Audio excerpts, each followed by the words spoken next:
अस्सलाम वालेकुम रहमतुल्लाहि व बरकातुहू।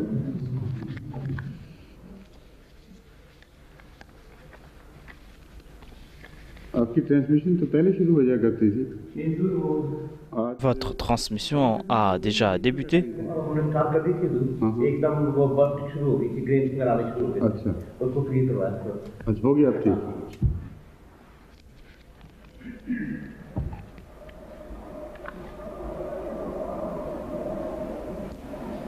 أعوذ بالله من الشيطان الرجيم بسم الله الرحمن الرحيم لقد من الله على المؤمنين إذ بعث فيهم رسولا من أنفسهم يتلو عليهم آياته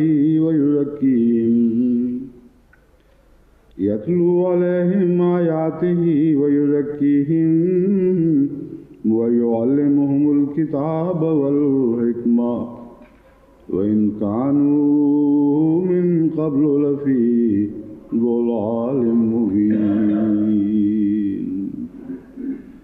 أولما أصابتكم مصيبة قد أصبتم مثلها قلتم أنى هذا قل هو من عند أنفسكم إن الله على كل شيء قدير وما أصابكم يوم التقى الجمعان فبإذن الله وليعلم المؤمنين.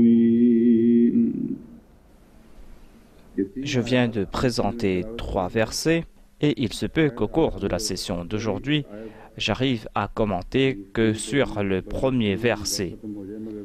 Mais par précaution, j'ai aussi ajouté les 2 autres versets. Il est dit « Laqad mannallahu ala al-mu'minina » En vérité, Allah a accordé une grâce aux croyants en suscitant parmi eux un messager de parmi eux-mêmes qui leur récite ces signes, c'est-à-dire qui récite les signes d'Allah, les purifie et qui leur enseigne le livre et qui leur enseigne aussi la sagesse. Avant cela, ils étaient dans un égarement manifeste. Comment, lorsqu'un malheur vous arrive, et jadis vous en aviez infligé le double, c'est-à-dire auparavant, vous avez fait souffrir les autres doublement. Vous dites, d'où vient ceci? Cela veut dire qu'au cours de la bataille de Badr, vous avez fait subir des pertes aux kuffars de la Mecque. Et au cours de la bataille de Uhud, après une victoire initiale, lorsqu'il y a eu un revers, les Sahaba ont subi presque le même perte. C'est-à-dire, auparavant, vous avez fait subir une telle perte ou double perte aux autres. Lorsque vous avez subi le même perte, vous avez dit d'où vient ceci? La réponse est Qul huwa min indi anfusikum. Cela vient de vous-même. Inna Allaha ala kulli shay'in qadir. Assurément, Allah possède le pouvoir sur toute chose. Cela veut dire que si Allah voulait, vous n'auriez pas subi de perte. Allah aurait pu changer ce destin, mais il y avait des sagesses derrière cela. C'est pour cette raison qu'il en fut ainsi.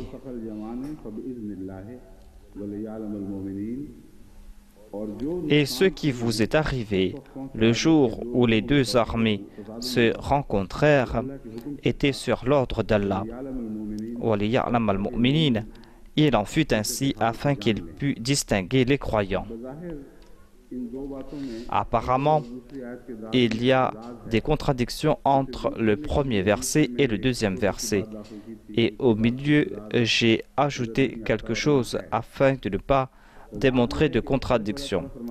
On peut croire qu'il y a une contradiction ici, à savoir qu'il est dit « Qul huwa min indi anfusikum » que ce malheur vient de vous-même. Toute perte que vous subissez vient de vous. Et dans le prochain verset, il est dit que cela s'est passé en raison du décret de Dieu. Il y a apparemment une contradiction entre indi anfusikum et bi'iznillah. Au milieu, Allah a déclaré Inna Allah ala kulli shay'in qadir. Cela veut dire que si Allah le voulait, vous n'auriez pas subi de perte en dépit de vos erreurs. En raison d'une sagesse quelconque, Allah en a fait ainsi. Et puisqu'Allah a laissé cette action se passer, on peut attribuer cela à Allah. C'est-à-dire que vous avez subi des pertes et vous avez souffert en raison de vos actions. Vous êtes responsable. Mais Allah a laissé cela se passer en raison de certaines sagesses. Et vous allez connaître cela. Les croyants vont comprendre cette sagesse derrière laquelle il y a beaucoup d'avantages. Voilà les 3 versets que j'ai récités. Maintenant, je vais commenter sur le premier verset.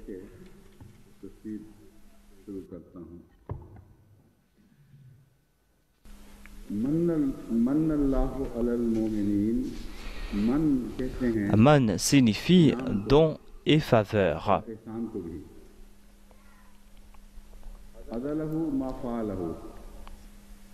Man signifie aussi se venger.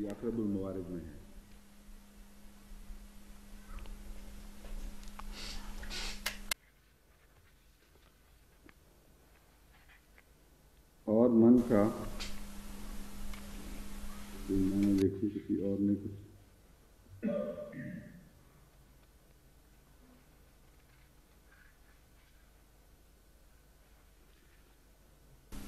यहाँ जो लफ्ज़ मन है ये आमतौर पर Le mot man, comme je l'ai dit, signifie faveur. Mais les lexiques présentent d'autres sens. Man signifie aussi des faveurs qui sont exemptes de préjugés. C'est-à-dire qu'il n'y a pas de relation entre ces 2 personnes. Quand je dis préjugés, cela ne veut pas dire avoir de la rancune contre quelqu'un, mais préjugé ici signifie qu'on le fait en raison d'une relation et il n'en est pas ainsi. Ici, c'est une faveur qu'on accorde et qui est indépendant de toute relation. Le Saint-Coran a utilisé le terme man en ce même sens. Il est dit par exemple que vous ne devez pas accorder des faveurs afin que vous puissiez augmenter vos richesses, afin que vous puissiez profiter de la personne à qui vous avez offert des faveurs. Man interdit tout autre concept. C'est-à-dire, man signifie une faveur. Voilà le seul sens de man. Là où le terme man a été utilisé dans le Saint-Coran, il y a toujours des interdictions qui y sont attachées. C'est-à-dire qu'on ne doit pas accorder des faveurs pour telle ou telle raison.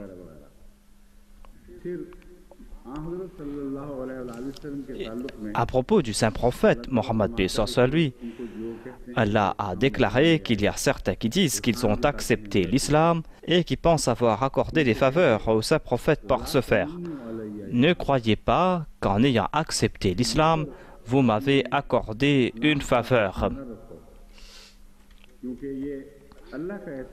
Car c'est Allah qui vous a accordé cette faveur. Et il vous a accordé cette faveur sans qu'il y ait de relation entre vous et lui. Cette faveur vient de notre part, c'est-à-dire de la part de Dieu. Et vous ne pouvez pas dire que vous avez accordé une faveur au saint prophète en acceptant l'islam.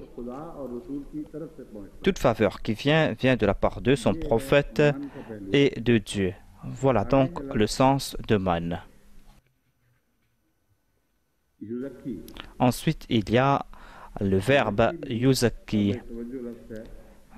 C'est un verbe qui mérite attention. ज़क्का, युज़क्की वगैरह वगैरह, इसमें जो मुख्तलिफ मानी अहले लुगत बयान Les lexiques ont présenté plusieurs sens. का नश्व-ओ-नुमा Cela veut dire entre autres un bon épanouissement. का में उम्दा नश्व-ओ-नुमा Dans le mot zaka, il y a le sens d'épanouissement. वो फल Ensuite, cela concerne aussi un fruit qui est prêt et qu'on presse afin d'en consommer le jus. इस्तेमाल में लाया जाता है। Pour le pressage de ce fruit, on utilise le verbe yuzaki. Ardun zaqiyatun signifie une terre pure, une terre qui est fertile. Zaka signifie corriger quelque chose, réformer quelque chose. मुंजिद में Le dictionnaire Munjid a présenté plusieurs sens et entre autres zaka signifie purifier, épurer. मतलब होगा कि तुम पर अल्लाह ताला ने Cela veut dire qu'ici Allah vous a accordé des faveurs aux croyants lorsqu'il a envoyé parmi eux un prophète qui est des leurs, yatlu alayhim ayatihim, qui leur récite les signes d'Allah उन पर तलावत फरमाता है और उन्हें et qui les purifie, है उनकी इस्लाह करता qui les réforme है, नश्व-ओ-नुमा का et qui est la cause de leur épanouissement बरक़ात उनको et qui leur accorde d'innombrables bénédictions grâce auxquelles il affine et épanouit leurs qualités.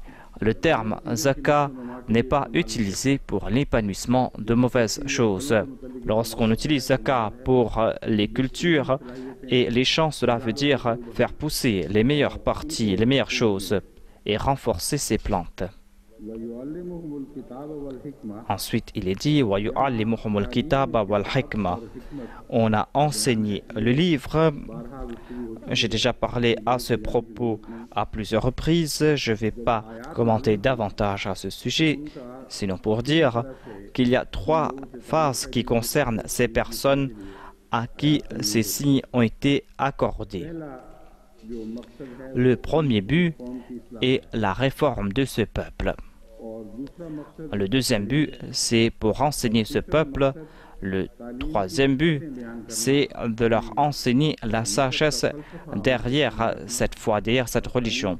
On leur enseigne la philosophie et on explique tout cela en détail. इसलिए ना मानो कि Et on leur demande de ne pas accepter cela tout simplement parce que c'est l'ordre de Dieu, mais ils doivent comprendre que tout commandement de Dieu est soutenu par une sagesse. इस मामले में तुम्हारी अपनी अकल की रसाई नहीं Et si vous n'arrivez pas à comprendre une chose, ce prophète va vous enseigner sa sagesse कामिल यकीन हो et vous allez avoir la certitude parfaite que c'est la parole de Dieu qui est sage et qu'il a révélée à ce prophète. وَإِنْ كَانُوا مِنْ قَبْلُ لَفِي ضَلَالٍ مُبِينٍ. Alors qu'avant cela, ils étaient dans un égarement manifeste. ये मजमून जो तस्किया का है Le sujet de la purification a été placé avant l'enseignement du livre et la sagesse. और ये बात बारहा में पहले भी Et j'ai déjà commenté à plusieurs reprises ces explications.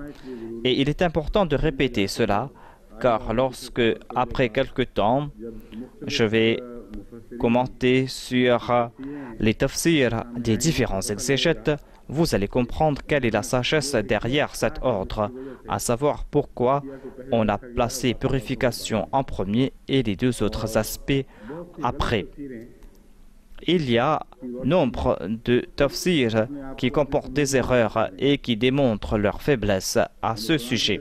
On attribue au Saint-Coran des faits qui ne sont pas énoncés par le Saint-Coran et qui ne font pas partie des buts du Saint-Coran. Lorsque vous allez comprendre cela, vous serez prêt à rejeter ces tafsirs erronés. खास तौर पर काबिल तवज्जो अमर यहाँ ये है Le point qui mérite attention ici est que bien longtemps avant l'avènement du saint prophète Mohammed Mustafa sallallahu alayhi wa sallam, on trouve la première mention de son avènement à l'époque du prophète Abraham alayhi salam. Le Saint-Coran en fait mention. Lorsque le prophète Abraham a commencé à bâtir la Kaaba, il a fait cette prière et les paroles de cette prière est وَابْعَثْ فِيهِمْ رَسُولًا مِّنْهُمْ.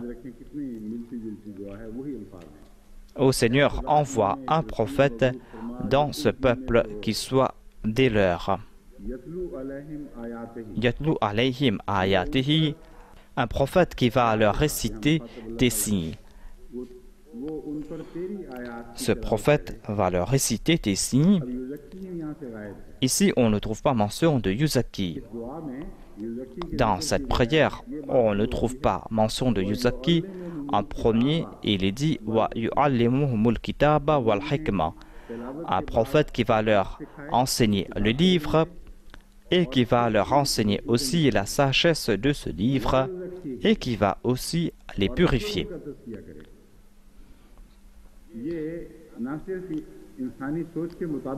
Cette prière est en accord à la pensée humaine.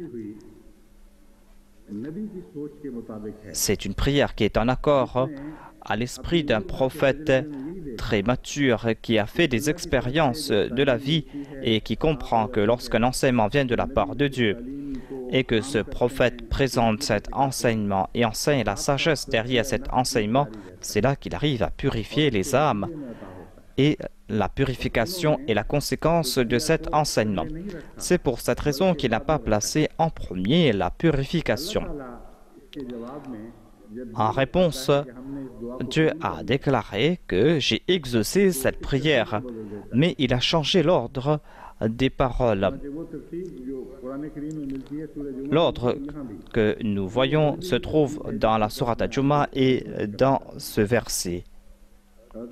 Allah déclare Huwa alladhi ba'atha fil ummiyina rasulan. Ici, on est en train de parler des ummiyin. Il y a une relation entre ces deux termes.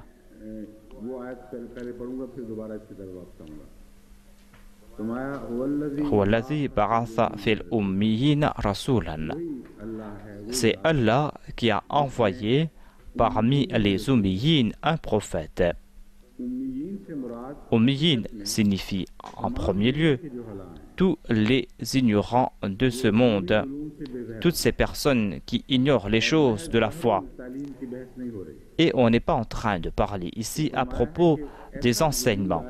Il est dit ici qu'il y a quelqu'un qui est venu et qui n'a pas eu de connaissances religieuses auparavant.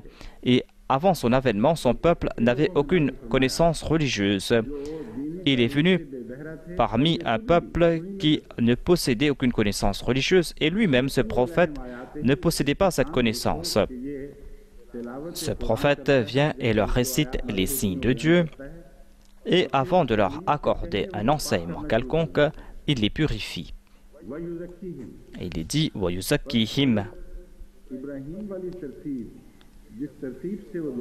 On ne trouve pas l'ordre de la prière du prophète Abraham.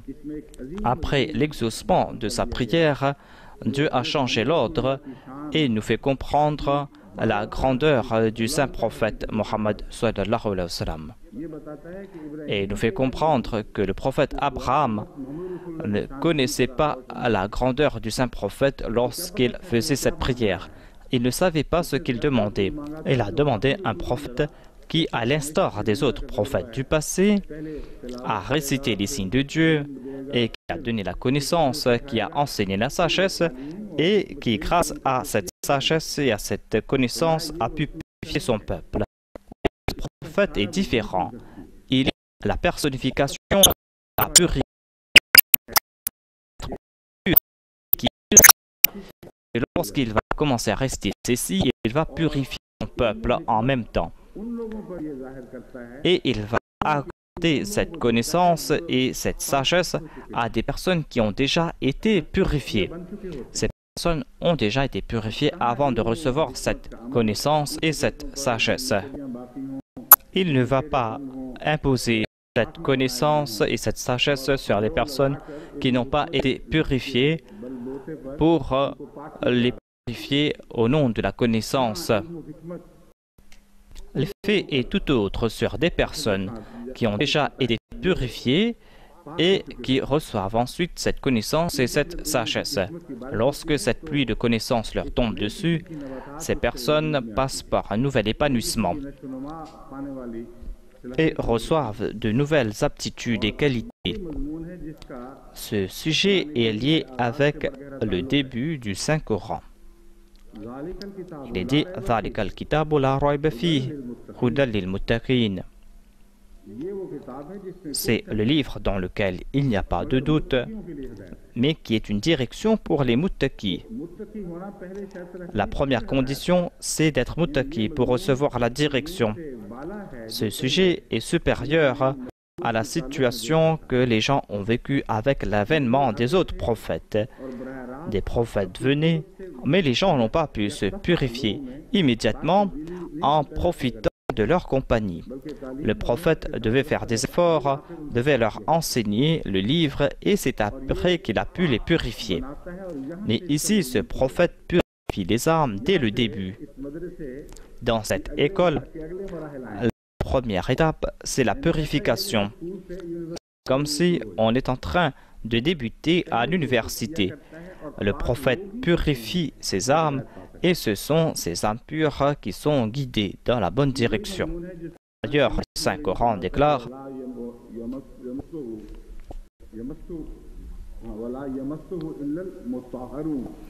il est dit que les purs pourront toucher cet enseignement. C'est-à-dire, c'est une parole pure, et pour comprendre cette parole, il faut se purifier l'âme. Si les versets ont été révélés, mais qu'on n'a pas été purifié, on ne va rien comprendre de cet enseignement et de cette sagesse. Vous pouvez présenter des milliers de fois les sagesses du Saint-Coran, et les gens ne vont rien comprendre. Voilà la situation en Occident, voilà la situation ailleurs dans le monde, voilà la situation parmi les musulmans. Ces personnes sont dénuées de cette sagesse. La raison est qu'il y a une condition, c'est-à-dire seuls ceux qui ont été purifiés pourront comprendre ce livre. Et sans la taqwa, on ne sera pas guidé dans la bonne direction. Et tant qu'on n'a pas été purifié par le saint prophète, paix soit sur lui, on ne va pas comprendre cet enseignement et sa sagesse. Même si on vous présente cela, vous n'allez pas profiter de cette sagesse. La prière du prophète Abraham est à la base de ces versets dans lesquels il y a certains changements. Des changements concernant l'exaucement de cette prière.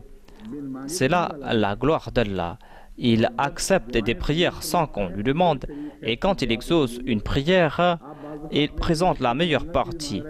Des fois, vous demandez quelque chose pour vous, et vous ne recevez pas ce que vous avez demandé, et vous croyez que votre prière n'a pas été exaucée. Mais puisque Dieu est celui qui accorde d'innombrables faveurs, et s'il accepte une prière, il va changer l'état de cette prière en premier et va faire que cette prière soit parfaite, comme si c'est cela qu'on avait demandé. Et il accorde selon ce qu'on devait demander.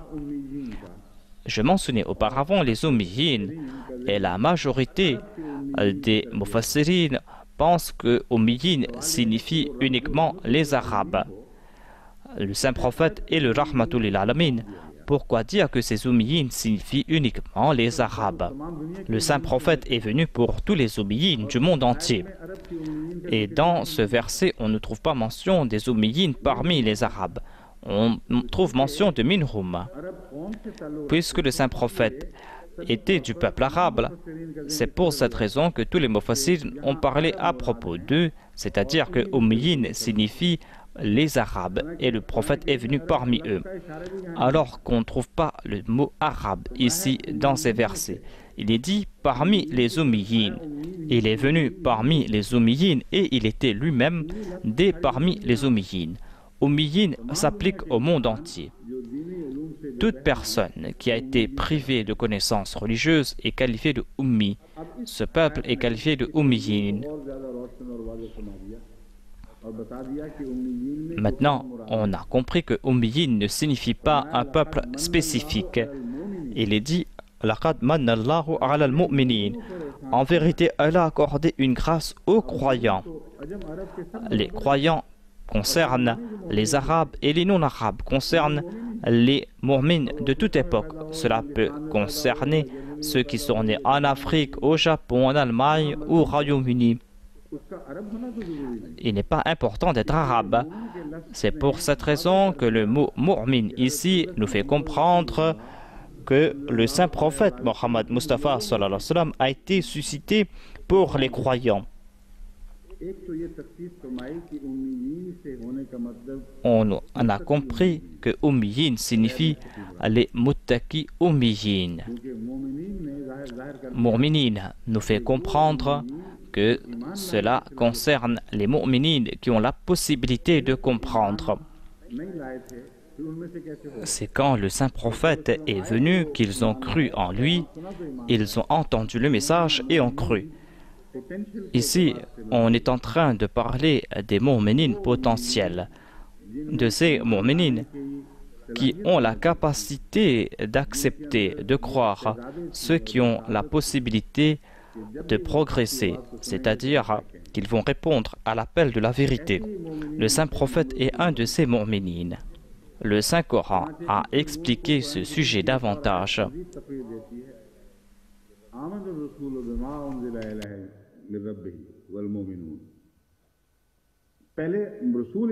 Tout d'abord, le prophète croit en premier. Le prophète croit en ce qui lui a été révélé. Wal mu'minun. Ensuite, les croyants croient en lui. Le premier des croyants est le saint prophète Mohammed sallallahu alayhi wa sallam. Voilà le sens de ce verset. Dieu a accordé d'innombrables faveurs aux croyants, ceux qui ont cru dans le saint prophète. Ce prophète est venu parmi eux. Ici, il n'est pas question d'arabe ou de non-arabe. Il n'est pas question ici de famille non plus. La grandeur se trouve dans la foi. Et dans la foi, en premier, il y a le saint prophète. Minhum s'applique à lui en premier. Et les autres signes ont été mentionnés. Il y a le changement dans l'ordre. Il est dit Yatlu alayhim ayatihi wa yuzakkihim. Il récite ces signes et sans attendre quoi que ce soit de plus, grâce à sa personne, il purifie ses âmes. Ensuite, lorsqu'il enseigne le livre et la sagesse, c'est lumière sur lumière. Ces personnes consomment cette boisson de lumière divine et ensuite ils offrent cette boisson de connaissance au monde entier. Ils éclairent le monde grâce à cette lumière. Voilà le sujet qui a été évoqué ici. Il est dit si cette direction n'était pas venue de la part de Dieu, il serait dans l'obscurité. Ce verset rejette le fait que le saint prophète Mohammed a appris quelque chose de la part des Juifs ou des Arabes lors de ses voyages en Syrie et ailleurs, et qu'il a ensuite inventé sa religion à lui. C'est une accusation infondée qui vient de la part des orientalistes. Allah déclare tous étaient dans l'égarement manifeste. Le saint prophète était des leurs. Avant cela, il n'avait aucune connaissance de la religion. Il y a une autre preuve à ce sujet. Les versets qui ont été révélés au saint prophète à la Mecque, on ne trouve pas mention du christianisme dans ces versets. C'est pour cette raison que certains orientalistes disent que lorsque le saint prophète est parti à Médine et qu'il a rencontré des chrétiens, c'est là qu'il a appris tout cela. Mais ces enseignements étaient déjà présents dans les versets qui ont été révélés à la Mecque. Dans ces versets, on trouve la base de toutes les déclarations qui allaient être faites. Lorsqu'on présente cela, ils ne savent pas comment agir. Et on voit deux réactions de leur part. Certains disent que ces versets n'ont pas été révélés à la Mecque, puisqu'ils disent que ces enseignements ont été inventés par le saint prophète. C'est pour cette raison qu'ils disent que ces versets sont certainement des versets de Médine. Et lorsqu'ils sont contraints d'accepter le contraire, ils disent que c'est le même enseignement que le saint prophète a appris lorsqu'il était tout jeune, lorsqu'il est parti en voyage en Syrie et ailleurs. En premier, on ne voit pas les choses qu'il avait apprises. On n'en trouve pas mention. On ne trouve pas mention qu'il est parti et qu'il a appris quelque chose. Et tant qu'il n'y a pas eu de contact direct avec les gens du livre, et tant qu'il n'a pas eu à les réformer directement, le Saint-Coran n'a pas évoqué leur doctrine en détail. Donc il avait peut-être caché cela, selon eux, dans sa mémoire. Et au cours des 13 ans qu'il a passé à la Mecque, il n'a rien dit à ce propos. Et selon nous aussi, il n'a rien dit à propos de la doctrine. Mais la base était déjà là. Lorsqu'on apprend quelque chose de quelqu'un, et qu'on base sa connaissance sur ce qu'on a appris de cette personne, dès le début, on présente cette relation. Ensuite, petit à petit, on s'éloigne de ce premier enseignement. Mais ici, la situation est tout à fait autre. Ensuite, le saint prophète, paix soit sur lui, est parti à Médine et on prouve encore une fois qu'il n'a pas reçu d'enseignement. Au cours des 13 dernières années, il avait déclaré que j'ai reçu cette révélation de la part de Dieu et que je suis en train de présenter cela au monde et que personne ne m'a aidé à ce sujet. Lorsqu'il est venu à Médine, les Ahl Kitab étaient ses premiers ennemis. Est-ce qu'il avait appris tout cela de ces Ahl Kitab?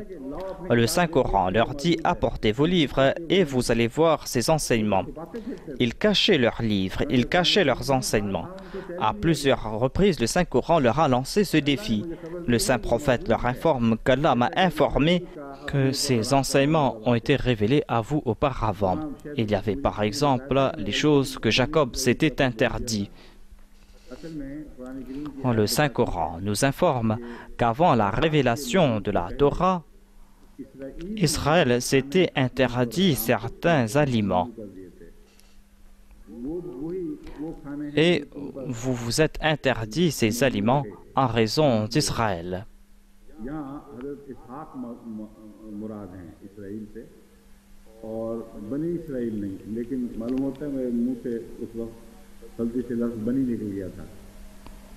En tout cas, je disais que on dit qu'Isaac s'était interdit ces aliments et le Saint-Coran déclare que lisez votre Torah et vous allez voir ce sujet. Qui a enseigné cela au Saint-Prophète? Toutes ces références que l'on trouve à Médine concernent des témoignages internes et prouvent que le Saint-Prophète Mohammed lui n'a rien appris des Juifs et il n'y avait personne pour lui enseigner cela là-bas. Et personne ne venait lui enseigner. Le Saint-Coran prouve que les Juifs s'étaient dit que nous n'allons pas parler à ce sujet devant eux, sinon ils vont comprendre ceci ou cela. Et qu'ensuite, ils vont discuter avec vous à ce sujet. C'est pour cette raison que les Juifs préparaient des questions spécifiques pour le saint prophète Mohammed Mustafa sallallahu alayhi wa sallam, afin qu'il n'y ait pas d'indication que le saint prophète puisse connaître quelque chose, afin que le saint prophète puisse savoir ce que dit la Bible. Des fois, lorsqu'il présentait la Bible, il cachait certaines parties. Cela se passait exactement ainsi. Selon les hadiths, l'on comprend que le saint prophète a dit à certains d'enlever leurs mains. Et sous leurs mains, il y avait ces enseignements qui soutenaient le saint prophète Mohammed Mustafa sallallahu alayhi wa sallam.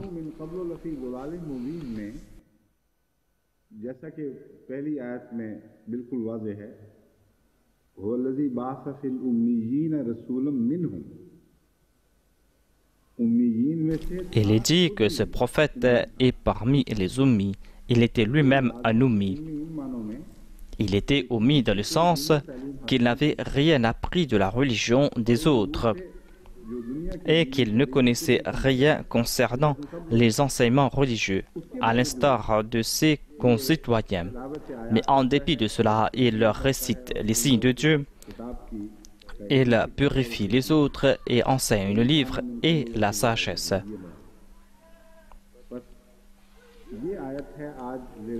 Donc je vais parler à propos de ce verset aujourd'hui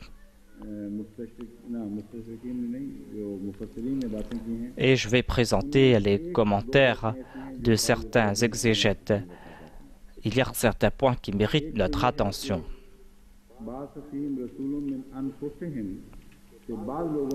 Certains ont déduit de Rasulun min anfusihim concerne uniquement les Arabes. Cela est complètement faux et cela va à l'encontre du sens de ce verset, car ici il n'a pas été dit laqad manallahu ala al-arab. Il a été dit ala al-mu'minin. Les mu'minin se trouvent dans le monde entier. Ils ont tous quelque chose en commun, c'est-à-dire la foi. Il n'y a pas ici de relation avec un peuple spécifique. Le terme mu'minin n'est pas lié avec une latitude spécifique. Il est dit que vous êtes des mu'minin. Ne croyez pas que sa relation est liée aux Arabes uniquement, ou que sa relation est liée aux Qurayshites ou aux Bani Hashim. Sa relation est avec ceux qui possèdent la foi. Sa relation est avec tout croyant. Al-mu'minuna ikhwa. Tous les croyants sont frères. C'est un nouveau peuple qui est né sur terre. Et il n'y a pas ici des relations de race. C'est uniquement une question de foi. C'est grâce à cette foi qu'on a créé cette communauté et le saint prophète Mohammed est le premier dans cette communauté spirituelle. Il est le premier croyant et le meilleur d'entre eux. Ensuite, le deuxième point qu'il présente est que, au lieu d'anfusihim, on devait lire anfasihim. L'orientaliste Seel a aussi présenté ces sens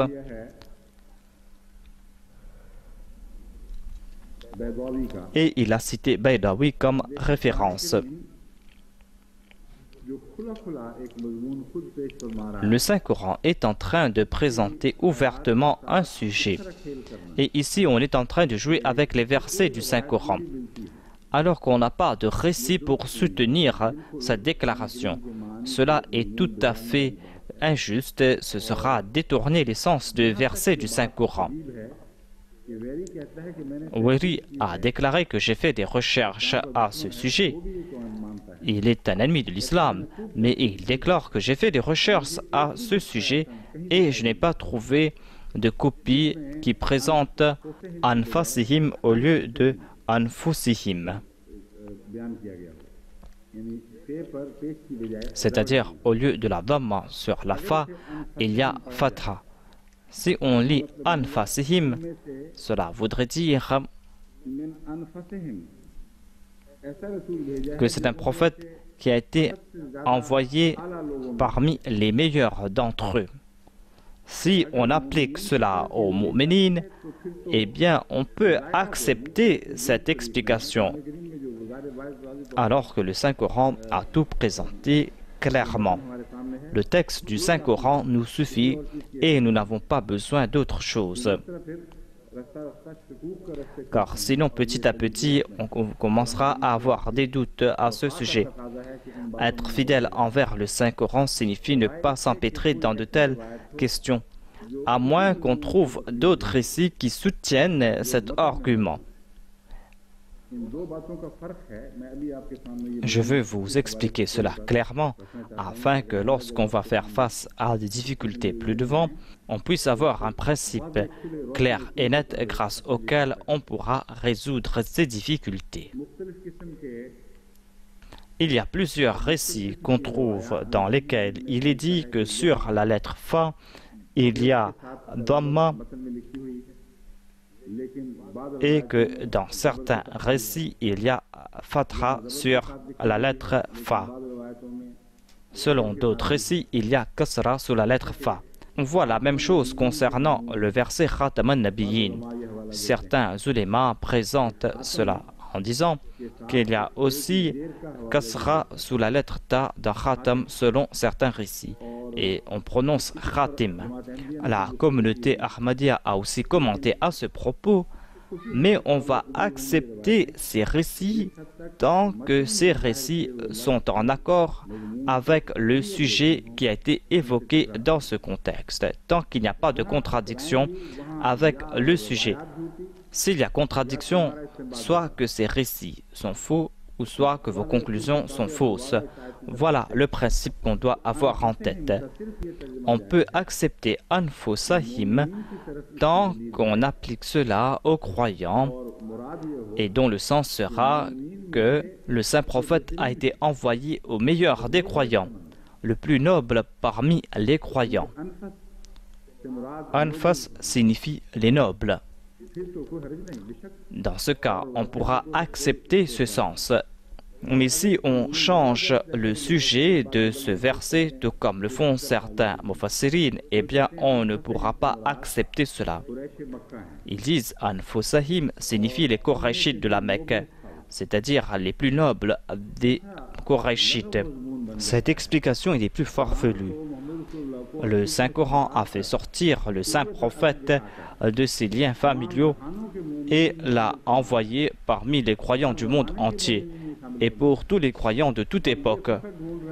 Et ces gens-là sont en train de chercher leur fierté parmi les nobles de la Mecque, des gens qui ont été maudits par le Saint-Coran. Le Saint-Coran déclare qu'ils ont fait souffrir le saint prophète et les croyants et qu'ils ont attiré la colère de Dieu. Voilà leur fierté à eux. Ils disent que le saint prophète est parmi ces nobles. De telles explications sont complètement ineptes, même s'ils ont été écrites par de grands commentateurs. Malheureusement, certains grands commentateurs commettent des erreurs qui portent atteinte au Saint-Coran et on ne peut accepter de telles explications. On ne doit pas se soucier de qui a dit quoi. Lorsqu'il est question de l'honneur du Saint-Coran et lorsqu'on porte atteinte à l'honneur du Saint-Coran, vous n'avez pas le droit d'accepter de telles explications. Si on accepte Anfusahim, le seul sens est qu'il est le meilleur des croyants. Il a été envoyé parmi les meilleurs des croyants.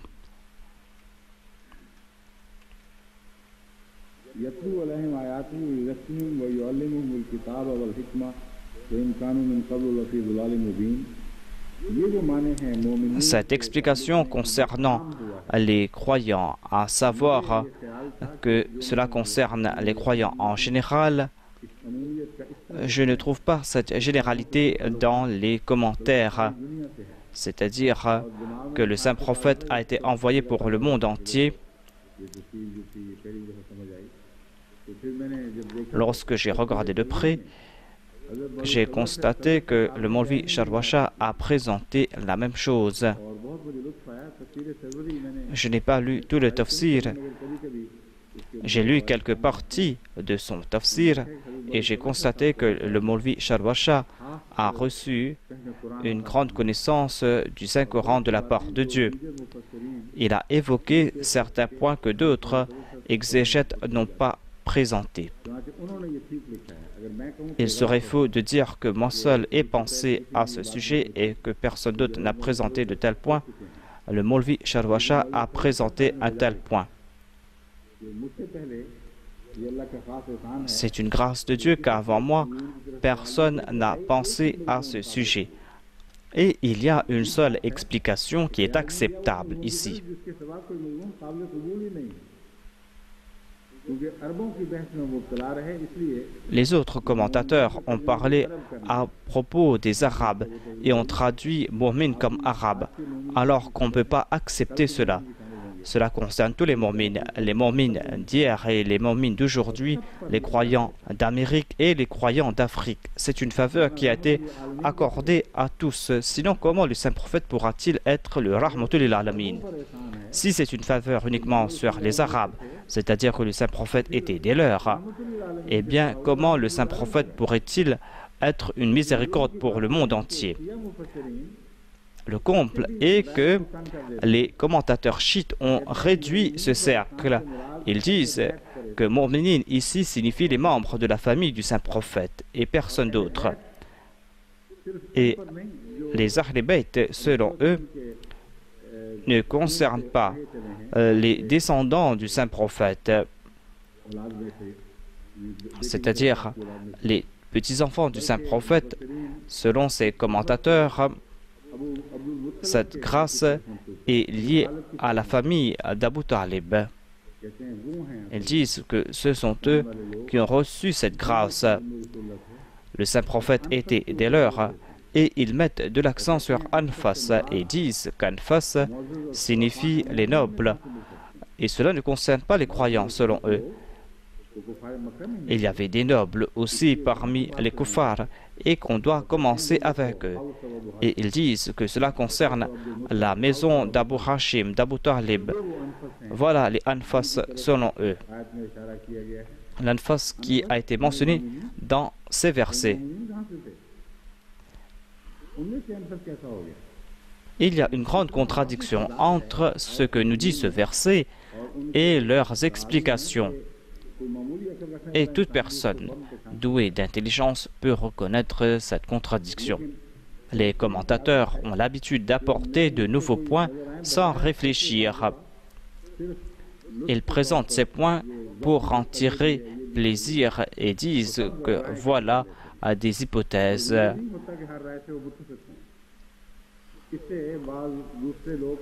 Et les autres profitent de cela. Les orientalistes profitent de ces contradictions. Ils disent que l'imam Razi a dit ceci, Jalalain a écrit cela, Waqidi a écrit ceci. Ces commentateurs ont ramassé tout type de récits. Waqidi a atteint l'apogée dans ce domaine. C'est lui qui a ramassé tous les récits concernant un incident. Et il disait que voilà, selon moi, les récits qui peuvent être acceptés et ces autres récits doivent être rejetés. Les orientalistes laissent cela et présentent tous ces récits qui pourront les aider afin qu'ils puissent s'attaquer à l'islam et disent que cela a été présenté au nom de Waqidi. Les chiites aussi ont adopté la même méthode et citent certains ouvrages et disent que voilà, cela a été prouvé.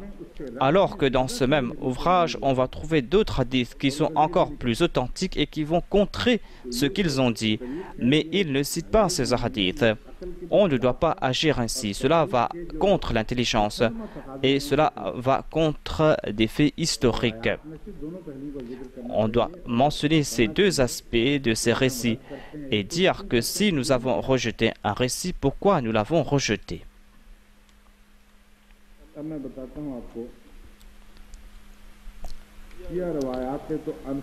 Je vais maintenant présenter les commentaires des chiites.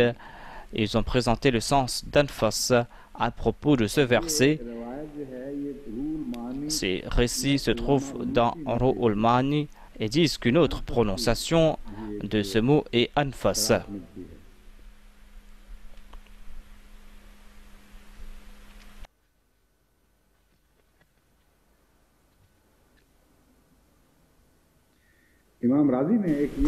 L'imam Razi a donné une autre indication. Il déclare qu'ici, le contexte de ce verset a un lien avec ce verset lui-même.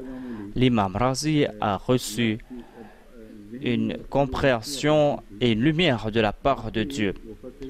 Les autres exégètes ne parlent pas à propos du contexte du verset, comme le fait l'imam Razi. Dans la plupart des cas, ces paroles sont emplies de sagesse. Il déclare que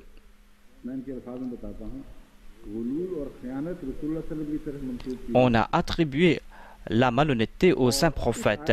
Et dans ce verset, on est en train de souligner l'importance du fait que le saint prophète est des vôtres. Vous le connaissez. J'avais présenté cette preuve auparavant, à savoir que la personne du saint prophète rejette ces accusations. L'imam Razi déclare que dans ce verset, il est dit que vous devez regarder le saint prophète. Il est des vôtres, vous le connaissez très bien. Ensuite, comment pouvez-vous conclure qu'il peut être malhonnête? Cela est impossible.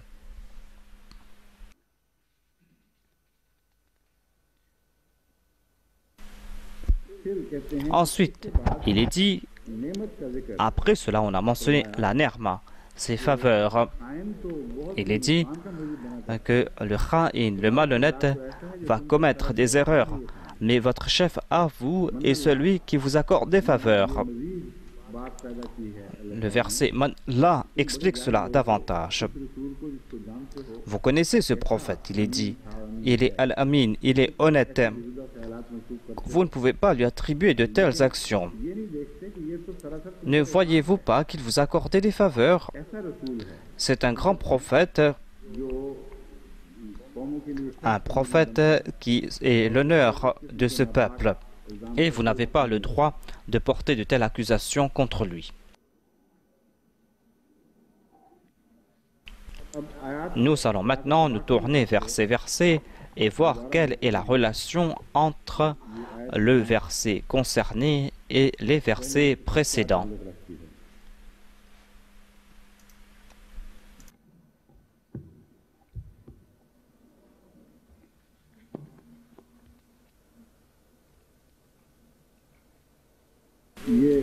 J'ai déjà parlé à propos de ces versets.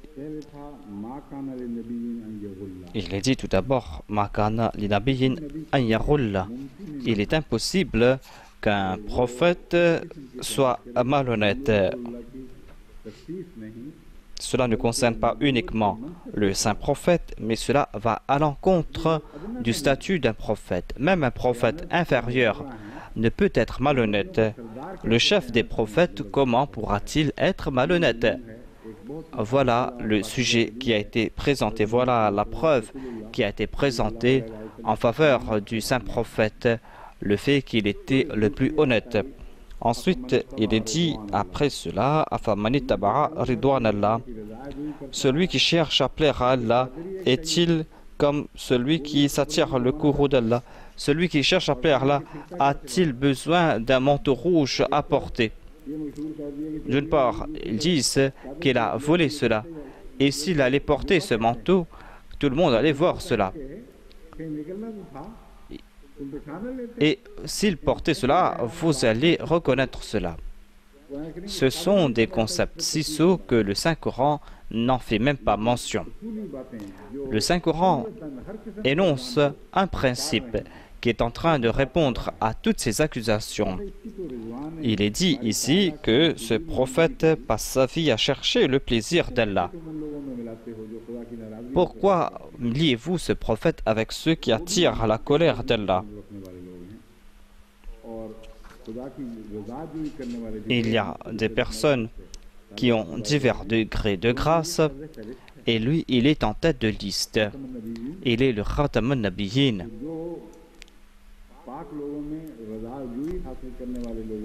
Le saint prophète est le meilleur de ceux qui veulent avoir le plaisir de Dieu. Et vous êtes en train de l'accuser d'une chose infâme.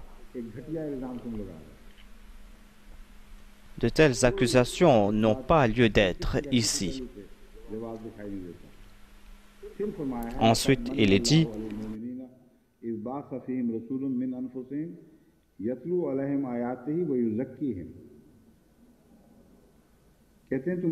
il est dit, avez-vous oublié qu'Allah vous a accordé une grâce par l'entremise de ce prophète? तो तालीम में किताब व हिकमत के जरिए Les autres prophètes vous purifient grâce au livre et à la sagesse. Mais ce prophète-là vous purifie par sa personne. पर यह इल्जाम Lui qui vous purifie, comment pouvez-vous lui accuser d'une telle chose? पहलू से दूर नजदीक के किसी पहलू से भी Vous n'avez pas le moindre droit de porter de telles accusations contre lui, lui qui est votre morsin, lui qui vous a accordé ses faveurs. कि खुदा ने तुम लोगों की तरफ ए मोमिनो ए Mohammad Il est dit aux suivants de Mohammed, aux croyants de Mohammed, Dieu vous a accordé cette grâce. Il a envoyé un prophète qui est des vôtres. Il est dit qu'il est votre prophète. Alors que les autres prophètes voulaient être parmi ses suivants, parmi ceux qui allaient croire dans Mohammed Rasulullah. रिवायत मिलती है Il y a un récit à ce sujet et il est dit que le prophète Moïse avait prié et avait ce désir पता लगा मुकाम lorsqu'il a su que le saint prophète avait un statut très élevé. Il a prié: ô mon Seigneur, की उम्मत का रसूल बना envoie-moi en tant que prophète dans sa Ummah. Le prophète Moïse savait qu'il y aura un prophète parmi la Ummah du saint prophète. Il a déclaré: fasse que je sois un prophète dans sa Ummah. अल्फाज मुख्तलिफ होंगे मगर मजमून बयान ही वही है जो मैं बयान कर रहा हूँ Et il a été dit dans ce hadith, जो आदत है कि वो तो खातमुन Allah n'a pas déclaré qu'il est Khatam al-Nabiyyin et qu'aucun prophète ne pourra venir dans sa Ummah. नया नहीं उसकी उम्मत उन Allah a déclaré que leurs prophètes seront des leurs, minhum. पे नहीं हो Et toi, tu n'es pas des leurs. बनाया जाए Comment pourrais-je faire de toi un prophète qui sera envoyé aux musulmans?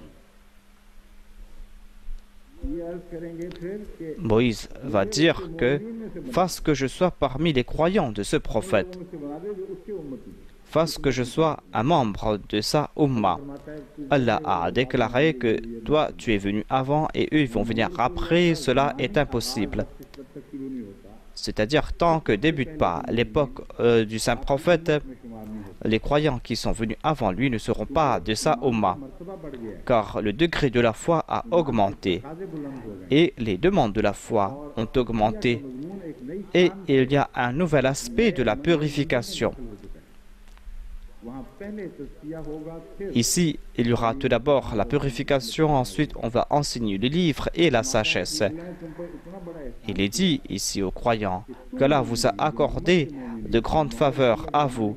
Vous avez vécu à l'époque du saint prophète. किया उनमें से Vous êtes parmi ses suivants. बड़ी बेहयाई है Et ce sera le comble de l'indécence que de porter de telles accusations à l'encontre d'un grand morsin comme le saint prophète. को तंबीह है Cet avertissement a été donné aux croyants, mais c'est une indication concernant les hypocrites. On apprendre aux croyants qu'ils ne doivent pas se rapprocher de telles pensées infâmes.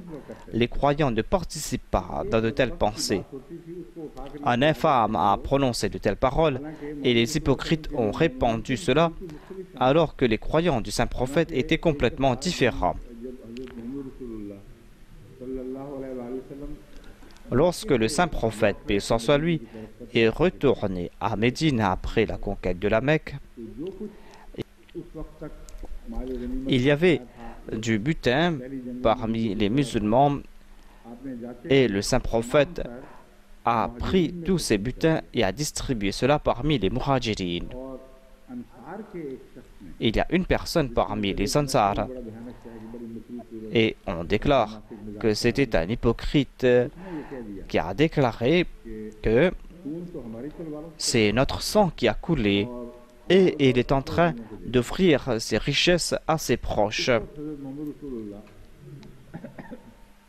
सल्लल्लाहु अलैहि वसल्लम खड़े हुए Le saint prophète s'est mis debout et a déclaré: ô Ansar, écoute-moi. तुमने ये कहा Tu as prononcé ces paroles.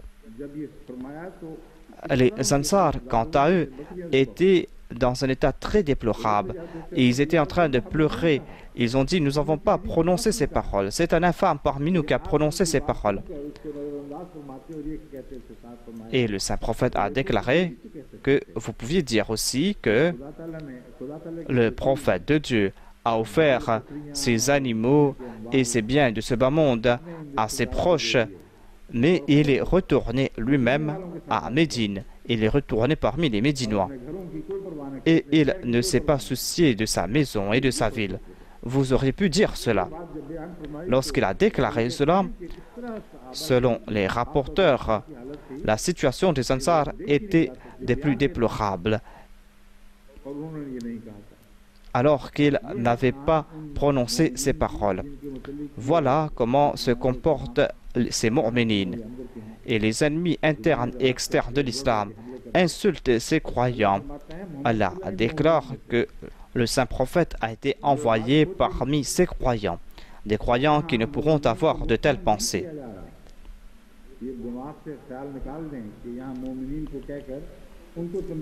Ne croyez pas qu'ici on est en train d'avertir les croyants. On est en train de faire la distinction entre les croyants et les autres. Les croyants savent très bien qu'Allah leur a accordé des faveurs et ils mentionnent tout le temps le saint prophète. C'est une très grande faveur qu'ils ont reçue et ne peuvent avoir de telles pensées. Si une personne a de telles pensées, certainement cette personne appartient au groupe des hypocrites et aux autres infâmes.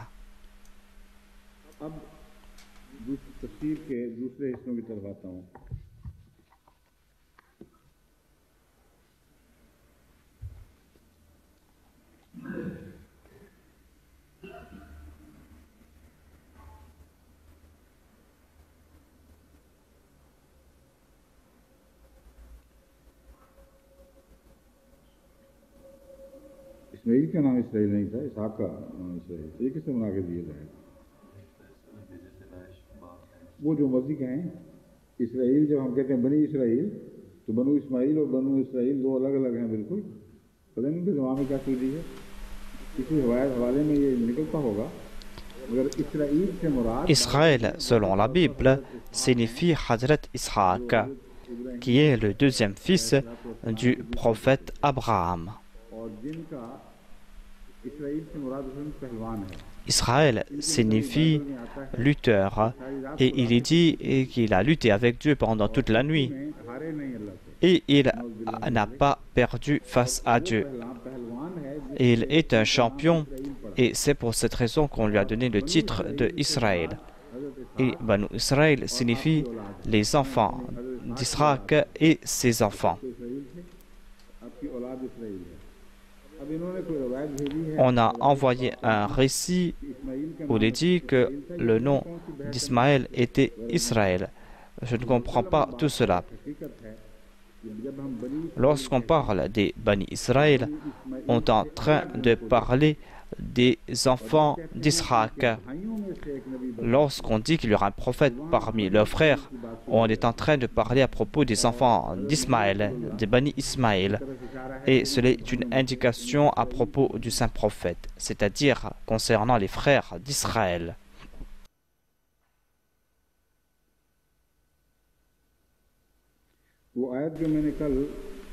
Hier, j'ai cité ce verset.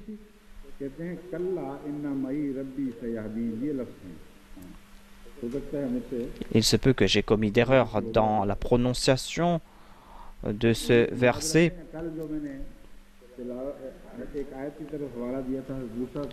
J'avais cité un verset concernant le prophète Moïse. Hafiz Mohammed Suleiman m'a écrit et a déclaré que vous devez corriger cette erreur. Le verset en question est: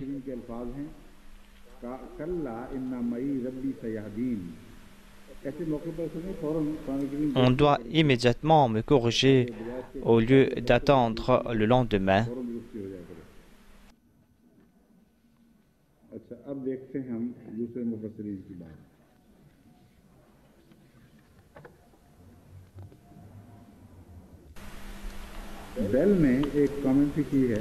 L'orientaliste Bell a présenté un commentaire et il déclare que ce verset prouve que les musulmans n'ont pas été pardonnés. Allah est en train de mentionner des faveurs, c'est-à-dire qu'aucun autre peuple n'a reçu de grandes faveurs, et l'autre est en train de dire que les musulmans n'ont pas été encore pardonnés.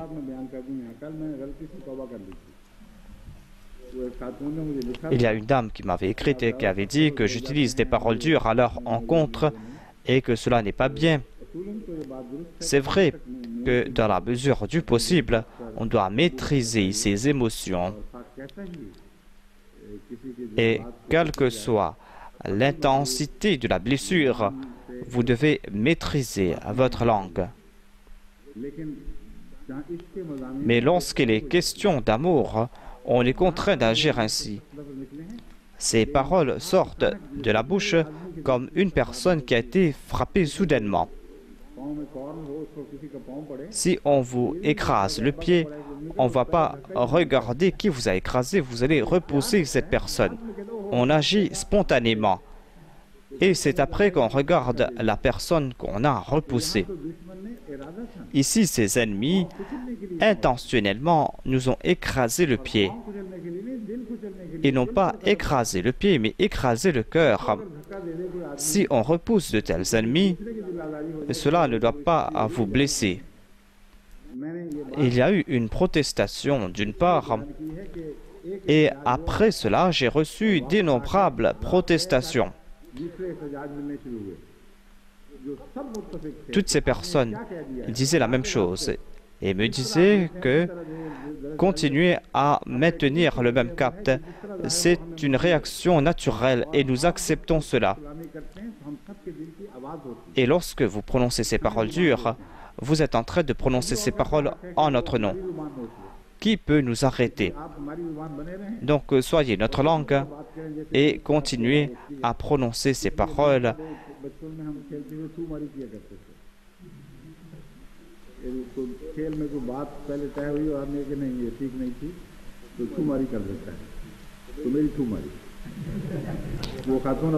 Cette dame peut garder ses conseils et moi je serai avec toute la Jamaat.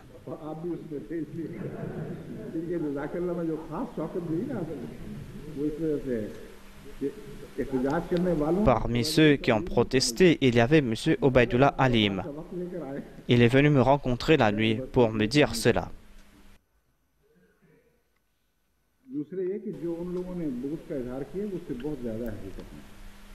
Je suis en train de présenter que quelques points. Mais ils se sont attaqués vilement au Saint-Coran, aux saints prophètes et aux croyants.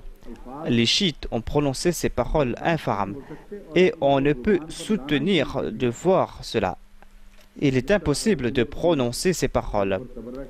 Tout comme ils ont insulté les califes Omar et Abu Bakr. Ils les ont maudits. Ils ont défiguré leur image. On ne peut pas mentionner de tels faits et on ne peut pas présenter tout cela. Je peux donner quelques indications. Celui qui a lu cela est certainement profondément blessé. Et lorsqu'il prononce une parole, certainement Allah lui pardonnera. C'est une situation de contrainte.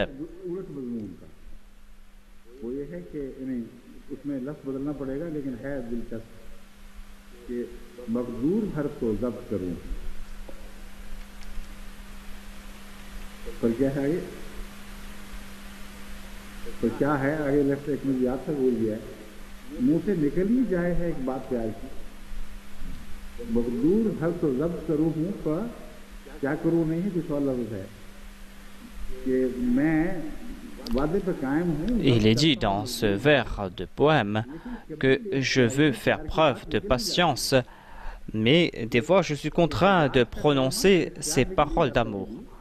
Ces protestations sortent de mon cœur. On peut maîtriser ses émotions, certes.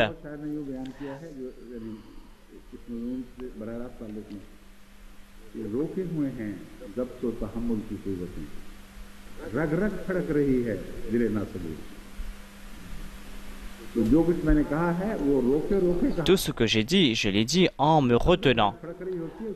Je n'ai pas décrit ce que j'ai en mon fort intérieur. C'est pour cette raison qu'il n'y aura pas de changement dans ce que j'ai dit. J'ai reçu des protestations, d'autres protestations vont venir de la part d'autres membres de la communauté et je vais attendre tout cela.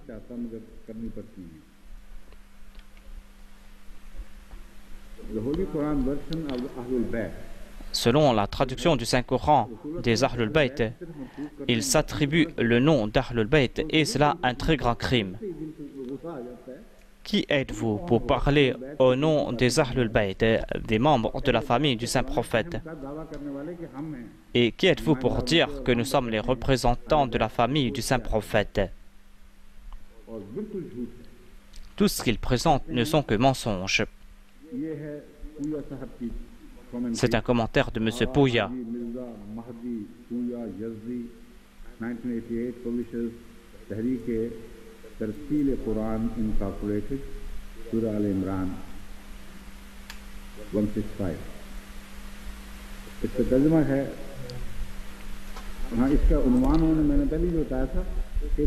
Il a commenté sur les versets 161 à 165. Et le sujet de ces commentaires est la distinction entre les fidèles et les hypocrites au cours de la bataille d'Uhud.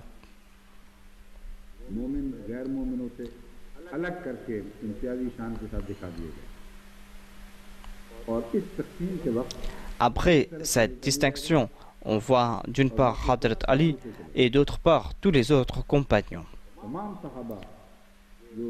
Tous les compagnons qui étaient avec le saint prophète étaient parmi les hypocrites selon eux, et il y a d'autre part Hadrat Ali. Voilà le sujet qui nous a été présenté. Voilà les commentaires du verset Laqad manallahu al-mu'minin. Il est dit, en vérité, Allah a accordé sa grâce aux croyants lorsqu'il a suscité Mohammed parmi eux, afin de leur réciter ces signes, afin de les purifier, afin de leur renseigner le livre, le Coran et la sagesse. Avant cela, ils étaient dans un égarement manifeste.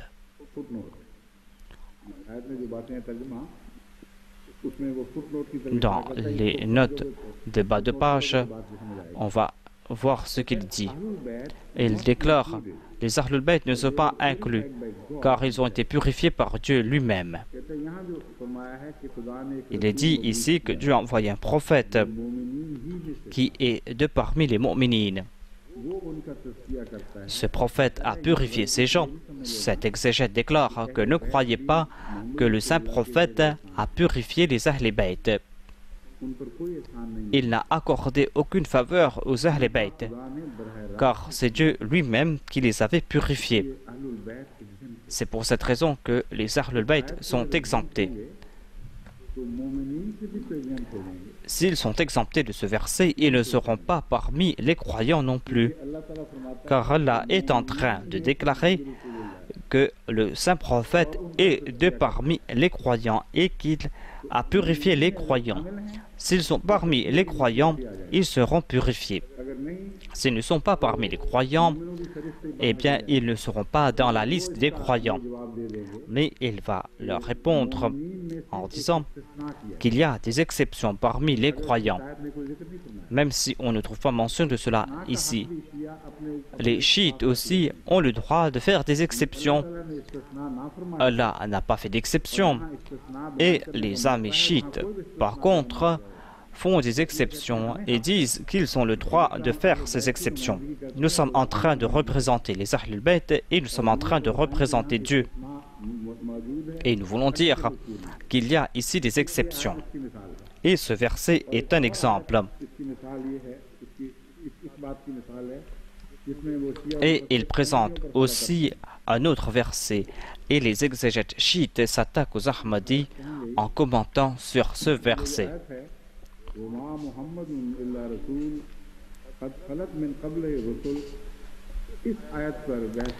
Lorsque les exégètes chiites commentent sur ce verset, ils disent que Dans ce verset, il a été prouvé clairement qu'avant le saint prophète, tous les prophètes sont morts. Ils acceptent cela. Mais regardez ce que disent les Ahmadis.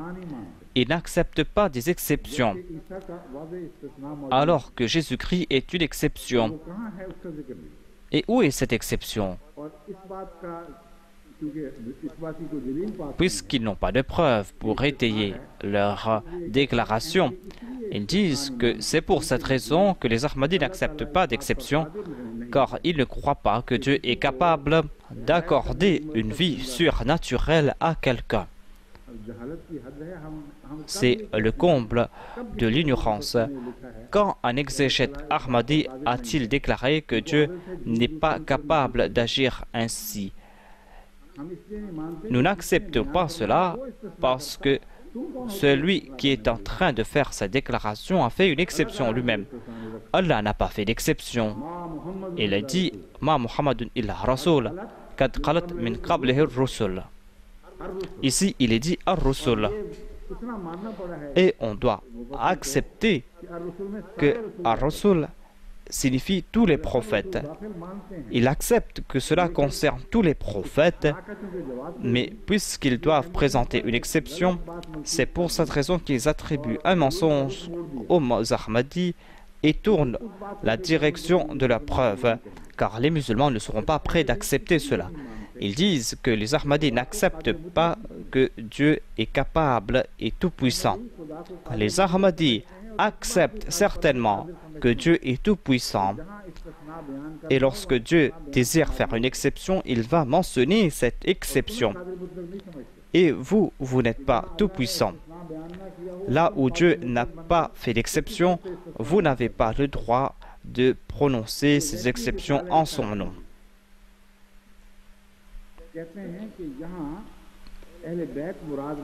Ils disent qu'ici, cela ne concerne pas les Ahl Bayt. Les Ahl Bayt ne font pas partie de ces croyants à propos de qui Dieu est en train de prononcer ces déclarations. Car Dieu avait lui-même purifié les Ahl Bayt. Que s'est-il passé au cours de la bataille d'Uhud? Selon eux, on a prouvé que tous étaient des hypocrites, sauf Ali. Le saint prophète n'a même pas purifié Ali, selon eux. Alors, qu'a laissé le saint prophète derrière lui? En ce qui concerne le saint prophète, selon cette doctrine infâme, il n'a pas pu purifier personne. Car selon eux, sauf les Ahl Bayt, tous étaient des impurs. Le saint prophète a échoué dans sa tâche et aucun autre prophète n'a échoué comme lui. Et ces quelques personnes pures, ce sont des personnes qui ont été purifiées par Allah.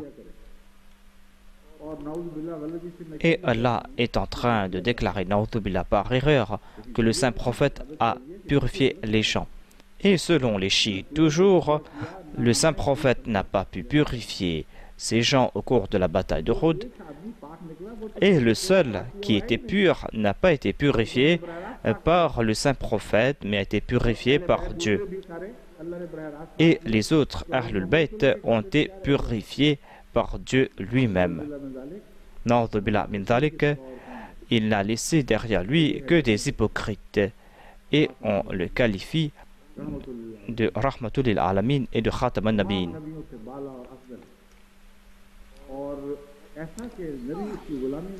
Les autres prophètes voulaient suivre ce prophète.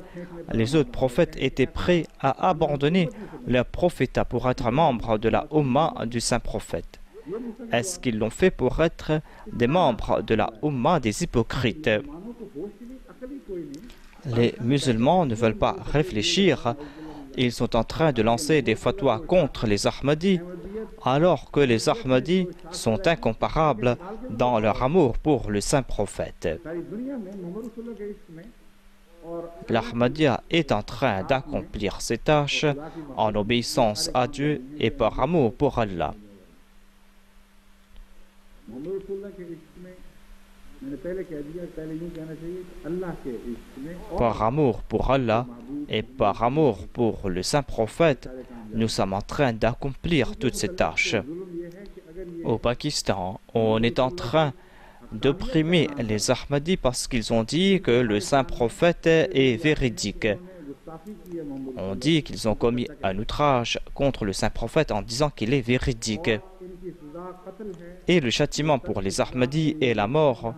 हद के रसूल Ceux qui ont commis ces outrages contre le saint prophète के तख्तेदार doivent être tués.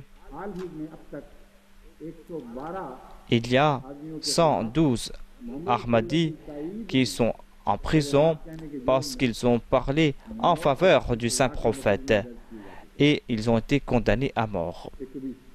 120 Il y a 120 ये तो वक्त हर रोज बढ़ रहा है ना। et ce chiffre ne cesse d'augmenter. उन लोगों को जो जेल में बैठे हुए हैं Et quant à ceux qui sont en prison, Quran की तिलावत से रोका on les empêche de lire le Saint-Coran.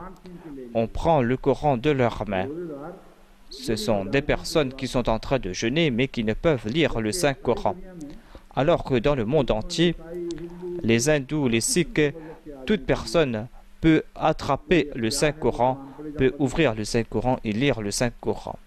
ये जो दुश्मनी है ये आज तक तारीख आलम में On ne trouve pas pareille hostilité dans l'histoire du monde. असलियत अपने इंतहा को पहुंची है। कितने पागल हुए हैं ये Ils sont complètement fous. जो ये Ces mollahs qui sont en train d'accomplir ces œuvres sont complètement fous et on comprend pourquoi le saint prophète a déclaré que Sharu man tahta adim as-sama.